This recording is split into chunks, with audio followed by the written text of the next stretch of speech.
Hi there, I'm Graham Floyd, and I wanted to do a kind of an impromptu video going over the concept that was presented in definitely what has been my most popular video on YouTube, which is looking at the master pattern for the minor pentatonic scale. If you haven't seen that video, I'll put a link up at the top of the corner of this video. I'll also put it in the description. Go and check out that video first if you haven't seen it before. At the time of me filming this, that video is somewhere over 900,000 views, which is awesome. Thank you all so much for watching. I didn't expect that it would get up to those kinds of numbers, but I'm absolutely thankful for that. As this has been one of my most popular videos, I have had a ton of comments on the video, many of which have been very positive, thanking me for presenting the concept. Lots of people found it helpful. It helped them to understand their guitar, their fretboard, use the minor pentatonic scale more flexibly than they have been able to before. But I also got a lot of comments from people basically saying, this doesn't work, it doesn't make any sense, it can't work, the guitar doesn't work that way, the diagrams are wrong, any number of different things. So what I wanted to do in this video, without all of the high-level production, because it does take a considerable amount of time to put a video like that master pattern video together, is I want to show you why this concept works. Not that it does, because it does. And in fact, if you watch the other video, you can see it essentially in action. But I want to show you a little bit more in detail why the concept works, with a bit more background in terms of music theory and understanding and how this all comes together. Before I dive into the master pattern concept and show you the kind of inner workings and details, I want to stress something very, very important. And this is that what makes this concept of the master pattern work at its core is the idea of intervals within music. Now, in the original animated master pattern video, I didn't touch on the concept of intervals at all. I didn't talk about intervals other than octaves, just because we had to place a root note somewhere. I didn't talk about any kind of intervals or movements or anything to do with that. And this was on purpose for a few reasons. The first reason was because when I figured this out, years ago, I was not kind of consciously aware of intervals on the guitar. And I could make use of it. I could do it. I could rely on visual information as long as I knew a starting note. And I could make the application of the scale work anywhere I played. And to me, this was a very powerful thing. The idea that I could achieve what it was that I wanted and could actually do it with less information bogging me down, at least at the time. There was a point that I hit, even knowing the master patterns without intervals, where knowing intervals actually made things even better. So I do want to stress that if you've learned this concept and you're not so aware of intervals, that's a really good place to go next. Now, if you want something to actually help you with this, learning the intervals on the fretboard, I have a book that I put together. I call it Unlock Your Fretboard, because for me, that's what it resulted in. When I learned my intervals, when I learned how to see and apply and work with intervals on the fretboard, I unlocked essentially everything. Every scale, every chord, every arpeggio, every fragment of musical information was now at my fingertips at a moment's notice. I do want to stress, you also do need to know your note names. I have another program that helps to train that. I won't talk about that one for now, but once again, stressing the idea that the movement of intervals, the relationship of notes within the patterns, that is what makes this system, this approach work at its core. Okay, what I have on the screen in front of you is a program that I use both for teaching, putting together material for students, but also for producing guitar-related content, whether that's video content, books, courses, anything and everything to do with guitar diagrams. This program is called Neck Diagrams. I have been using this probably since the early 2010s, probably somewhere around like 2013, 2014. It's a great program. It has been improved over the years. It's actually fairly intuitive once you get used to it, but I'm going to use it today to show you how this concept of the master pattern at least for the minor pentatonic scale, works. It actually works for any scale or arpeggio you want to apply it to.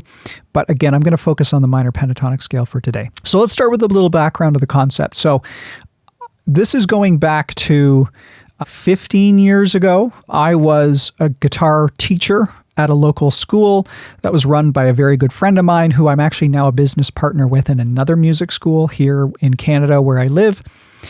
And at the time, I would be teaching lessons with students, and then I'd have downtime, and in that downtime, I would practice, or I would work on stuff that I was learning or working on or prepping for bands that I was doing work with. And something that came up at one point was this idea of wanting to finally just completely understand or have a full grasp of what was going on the fretboard. Because although I was teaching a lot of concepts, there were still certain aspects of the guitar that I wanted to get better at, that I knew I could improve, and I was just continuing to do that. What I had realized at that time, because I had also been recently studying with another good friend and bandmate at the time for bass, because he was an absolutely monster bass player, 5 and 6 string bass player. Just for kind of a point of view, a reference, he was the bass player in the Rush Dream Theater cover band that I played in for a number of years. So he definitely knew what he was doing on the bass side. And so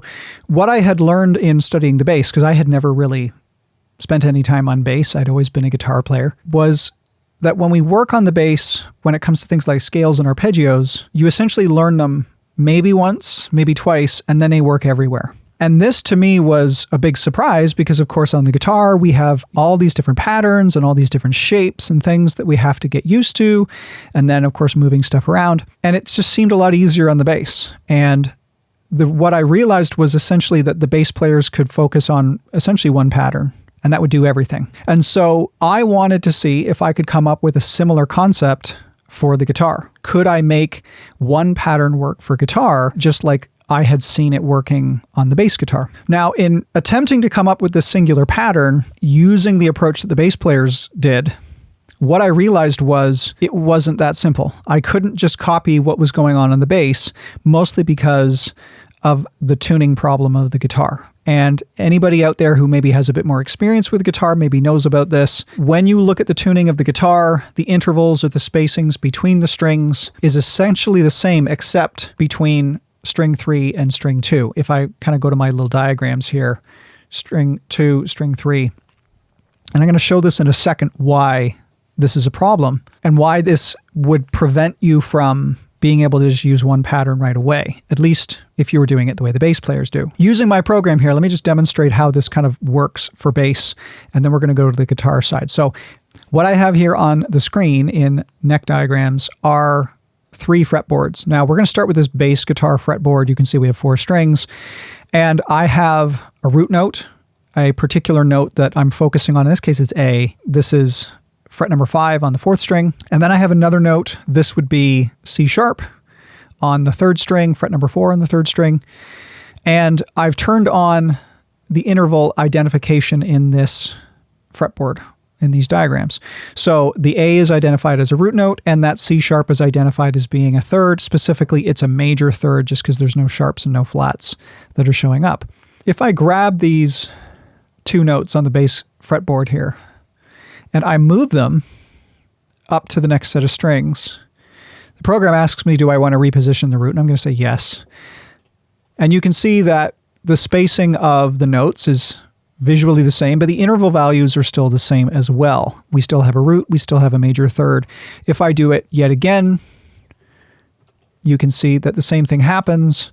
I have a root note, and I have my major 3rd. So I can effectively, on the bass, grab these visual relationships, even moving up or down the frets, even moving in, compound ways, where maybe I jump down strings and frets at the same time. And the relationship visually of these intervals remains the same. Okay, great. That's awesome for bass. Ultimately, this is the reason why having one pattern or working with one pattern is possible. But let's take a look at what happens when we look at a regular tuned guitar. So up at the top left on the screen, the brown fretboard, we have a standard tune 6-string guitar. And I've just marked out the tunings just again, for clarity so that everybody can see what's going on as I go through this. So we once again have this A and C sharp. Now, of course, on the guitar, we're on the 6th and the 5th string as opposed to the 5th, or excuse me, the 4th and the 3rd string. I'm going to move these back just so they kind of stay visually in the same place. But watch what happens as I start to move these two notes around on the fretboard. Now, initially, when I move them to the next set of strings, it looks just fine. I have my root, I have my major third. Once again, I move it. I have my root and I have my major third. But look at what happens when I go up to string 3 and string 2.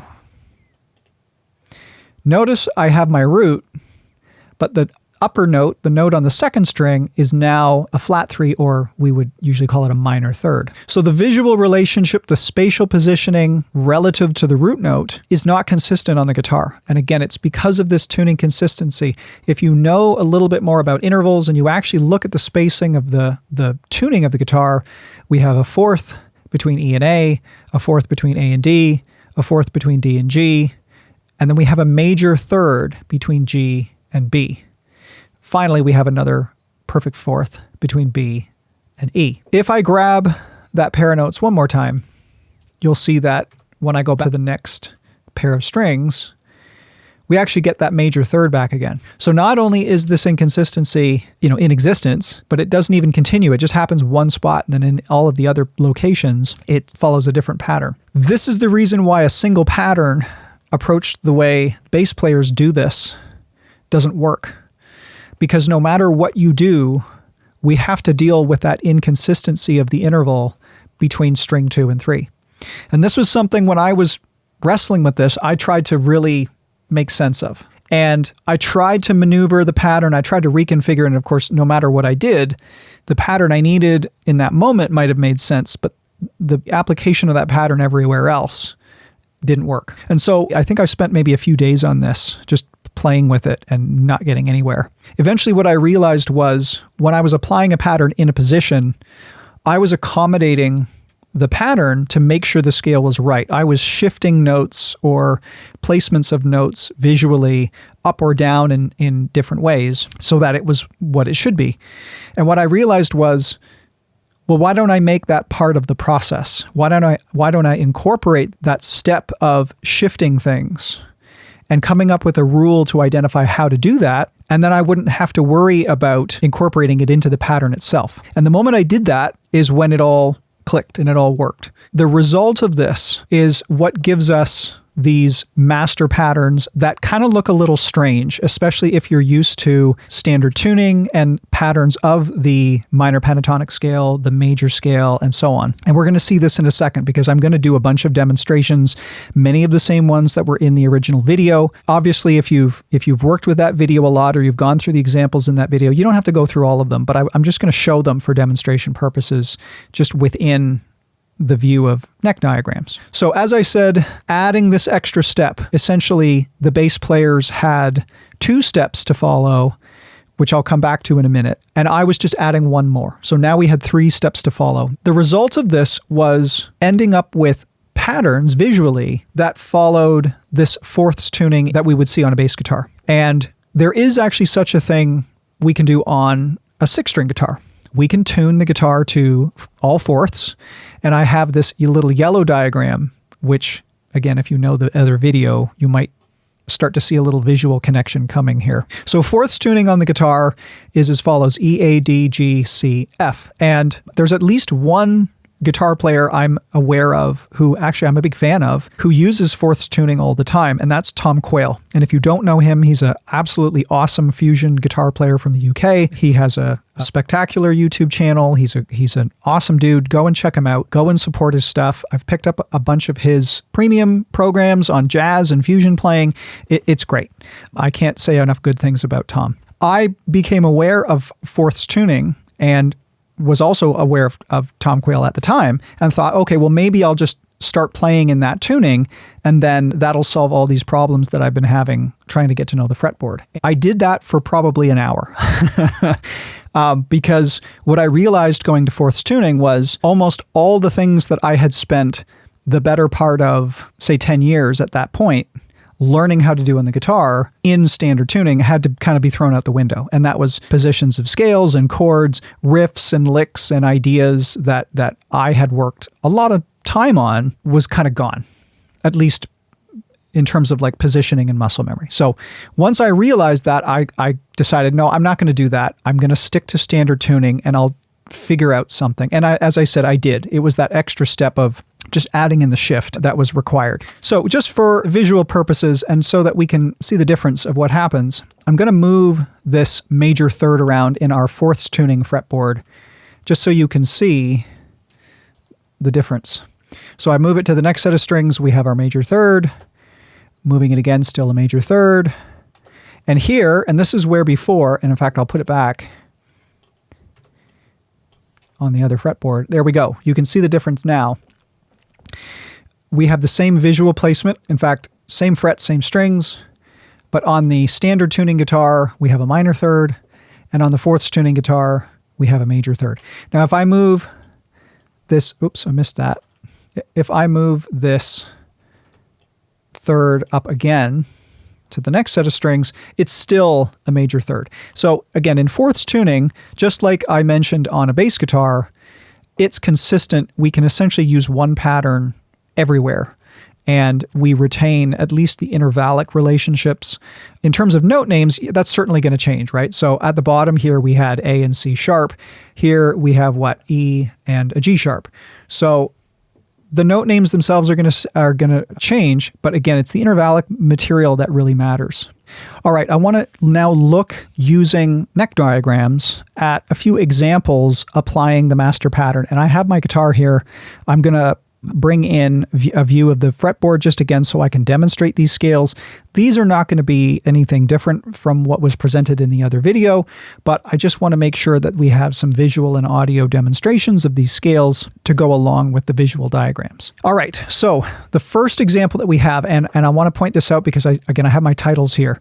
The brown fretboards on the left, these are our standard tuning fretboards. These are what I'm assuming the vast majority of you are going to be working from. You know, if you're in some kind of altered tuning, whether it's a drop tuning or an open tuning or maybe even fourths, the brown fretboard is not going to make sense.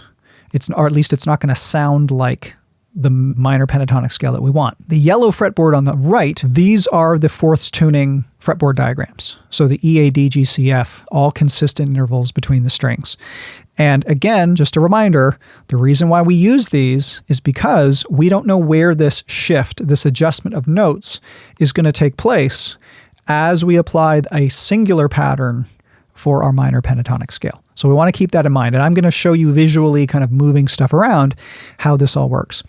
I've included at the bottom here as a reminder from the original video, the 3 steps that we follow to make this work. We start by anchoring on a root note, which means essentially if we want an A minor pentatonic scale, we need to find an A somewhere. The nice thing about this is somewhere can be anywhere we want.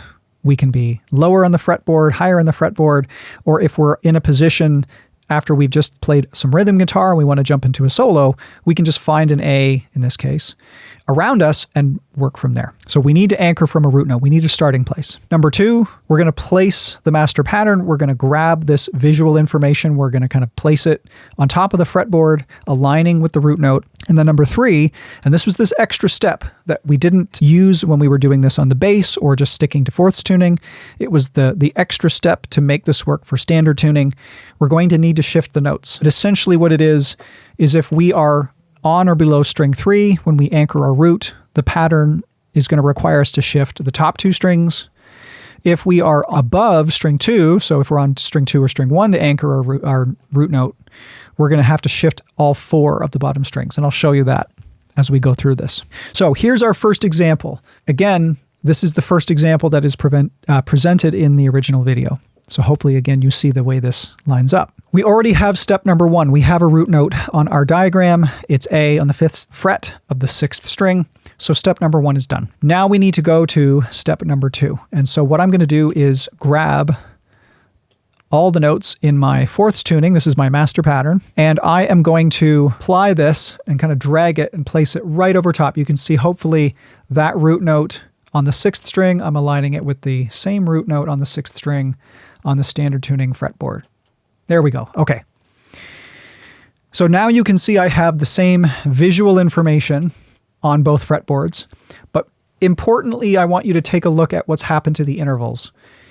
The bottom 4 strings, so strings 6, 5, 4, and 3, the interval values match. Everything's the same. Root, minor third, fourth, fifth, flat 7, root, flat 3, 4. Same on all of them. It's the top 2 strings where we have a problem. So you can see on the fourths tuning, we have the correct intervals. We have our fifth, flat 7, root, and flat 3, which if you're not familiar with the intervallic spelling of the minor pentatonic scale, trust me, that is what it is. But on the standard tuning, these intervallic values have changed, even though visually it's the same. And so in order to make this align with the intervals for the minor pentatonic scale, what we have to do is take those top 2 strings, all the notes on those strings, and we have to shift them up by 1 fret. And there you go. You can see now, even the color coding with the root note, now it all matches. So that is that third step. That is that shift. And again, the reason to do this, and I'll kind of undo it and do it again. There's that incorrect set of intervals. And if I redo it, they've come back and they're the correct ones. Okay, let's just quickly do a little demonstration of the scale. I don't think this is really one that's too mysterious or unusual. It's the same.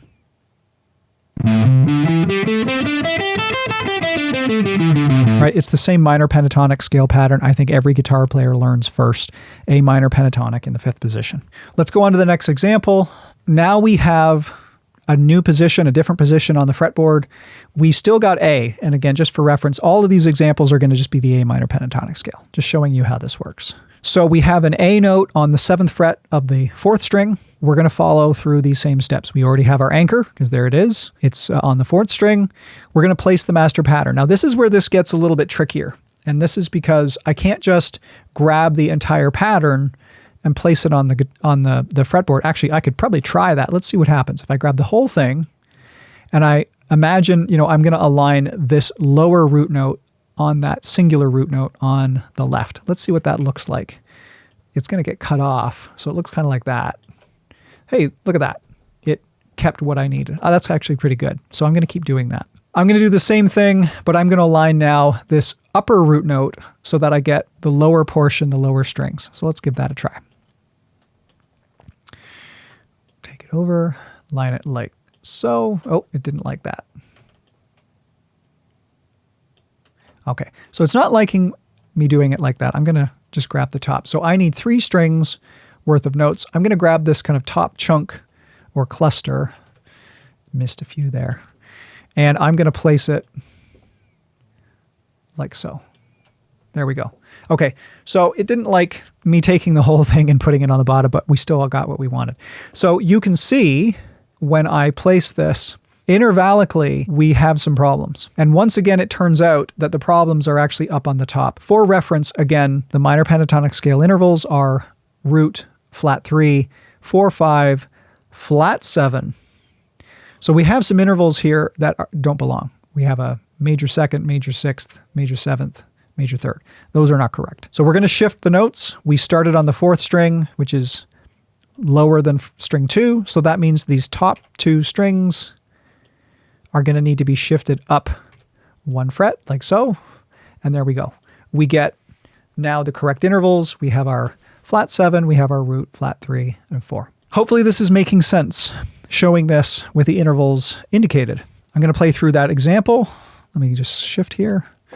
So here is that next position of the A minor pentatonic scale.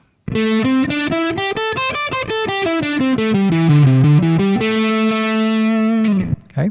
If we go to our 3rd example, we now have an A note on the 10th fret of the 2nd string. We've already got our anchor. We're going to place the master pattern. Now I'm going to do the upper portion first. So I'm going to grab 2 strings worth, like so. Oh, and pop it there. There we go. Now I'm going to grab, how many here? 1, 2, 3, 4, 5 strings worth from the top, because I'm going to align this top root note on that root. 1, 2, 3, 4, 5. So this much. Place it on top. And there we go. Once again, if we look at the intervals, we have some problems. The top two strings are actually fine. Root, flat 3, perfect 4th, perfect 5th. Those are correct for the minor pentatonic scale. But essentially every note below string 2 is wrong. None of these intervals belong in the minor pentatonic scale. So in order to correct this and make this work, what we need to do is grab all 4 strings worth of notes, and we actually have to move them down 1 fret like that. And there we go. Now, again, if you're familiar with the minor pentatonic scale patterns, this is actually pattern number 3, usually referred to as number 3. And here is what that one sounds like.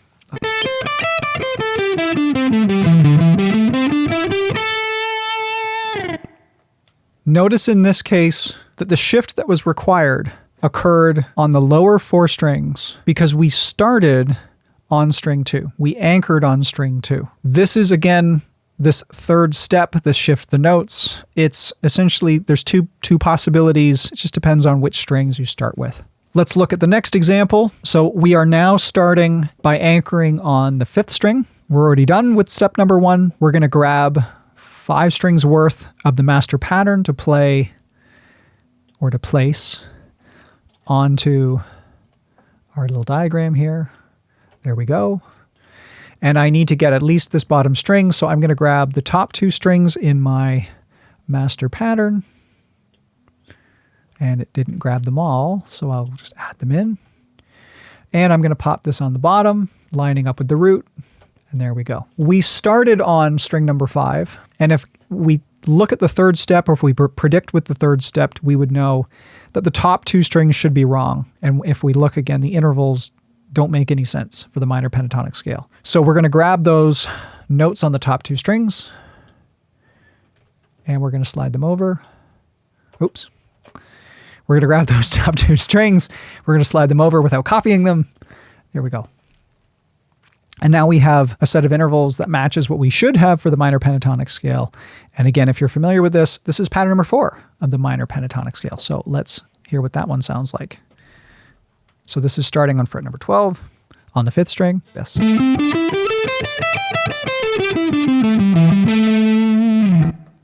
going to do one more example, and this not only covers plenty of examples of application, but it covers all 5 of the typical minor pentatonic scale patterns, all the 5 at least that were presented in the original video. There were some extra ones in different keys that I gave, but I'm just going to stick to these 5. So let's look at this last one. We have started step 1 by anchoring on the 3rd string. We're on fret number 2 on the 3rd string. We've actually just dropped down an octave or so. You know, we kind of worked our way up in the other patterns. We're just in the lower position.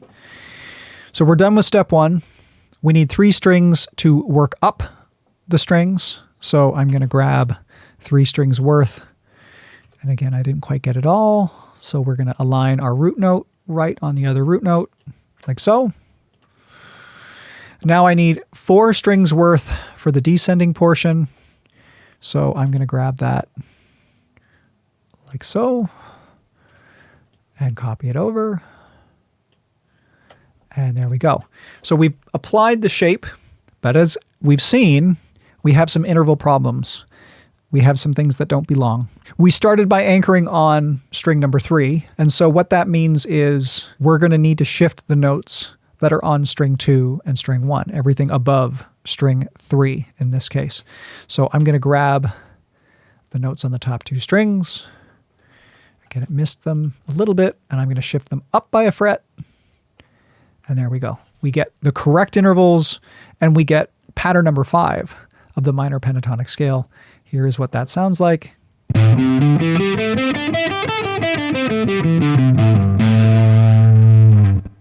So I hope this provides a little bit more insight into the master pattern concept, why it works, or I guess a little bit more information about how it works as far as musical information and intervals. And that is the key. If you want to really understand this material and even go further, intervals are the key. Learning about intervals on the guitar. Yes, it's important to understand what intervals are in terms of theory, but really what we're doing is we're understanding how they work on the guitar itself visually. Just a reminder that if you want to develop your understanding of interval and really build your visual relationship to intervals on the fretboard of the guitar, check out my book, Unlock Your Fretboard.